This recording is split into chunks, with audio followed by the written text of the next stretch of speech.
ప్రార్థన ఎలాగుంటుంది? ఇది చేయమంటావా అంటావా? దానికి దేవుడు చూపాడు, దేవా నువ్వేం చెప్తే అదే చేస్తాను, నీ కొరగా నేను వేచి ఉన్నా.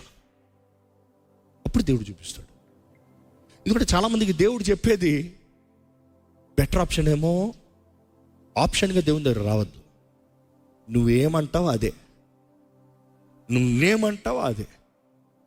చూసి ఒక తండ్రిగా నేను చెప్తాను, నాకున్న పిల్లలు చిన్నపిల్లలే కానీ నేను నేర్చుకుంటున్నాను. అంటే దేవుడు ఎలాగో ఆలోచిస్తాడా.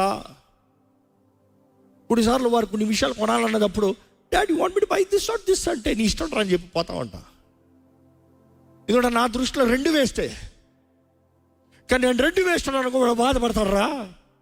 వాడిని బాధపరుస్తాను, నాకు ఇంట్రెస్ట్ లేదు, ఏదో ఒకటి నేర్చుకుంటానులే. కానీ ఎందుకంటే నీ అంతటా నువ్వు ఎక్స్పీరియన్స్ నేర్చుకో, ఆ రెండు వేస్ట్ అని రేపు నువ్వే చెప్పాలి.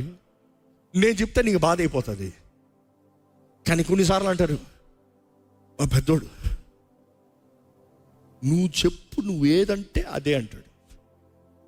వాడు ఎప్పుడైనా అన్నాడు అనుకో, నేను ఇంకా కాంప్రమైజ్ అవ్వను. దా తిన ల్యాప్టాప్ తీ, చూపిస్తాను నీకు, చూపిస్తుందా. Out of my exposure, my knowledge, out of my status నేను నీకు ఏమి ఇస్తానో చెప్తాను. దా out of my status I will buy you, not because of what you are. నన్ను అడిగావు కదా బెస్ట్, నేను కాంప్రమైజ్ అవ్వను బెస్ట్లో. I am always the best, I need the best. So నీకు ఇస్తాను బెస్ట్ రా. నాకు అనిపిస్తుంది దేవుని దగ్గర కూడా అంతే కదా, దేవుని దగ్గర కూడా అంతే కదా. దేవా ఈ గబ్బా అంటే రే రెండు గబ్బేరా, నేర్చుకో గబ్బు. కానీ అంతే కదా, దేవా నువ్వు చెప్పు. నన్ను అడుగుతున్నావా, అయితే రా చూపిస్తా. కంటికి కనరానివి, చెవికి వినరానివి, హృదయానికి గోచరంగా అయ్యి నీకు తెలియజేస్తాను. దా నా ఆత్మ ద్వారా తెలియజేస్తాను. అదే కదా చెప్పాడు దేవుని వాక్యం. ఆయన నా తలంపులు నీ తలంపుల వంటి కాదు, ఆకాశం కంటే ఎత్తైనవి.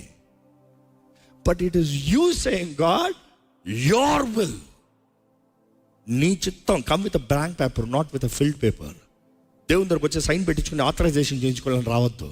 బ్లాంక్ పేపర్తో వచ్చి నువ్వేం చేస్తావో చెప్పు Prabha, because he's the master, he knows what best to give. మన జీవితంలో మనం చేసే నిర్ణయాలు బట్టి దేవుని వాక్యంలో చక్కగా ఈ మాట ఉంటుంది. ఈ మాటతో మన ప్రార్థనలోకి వెళ్ళబోతున్నాము. దానియేలు 11:32 తమ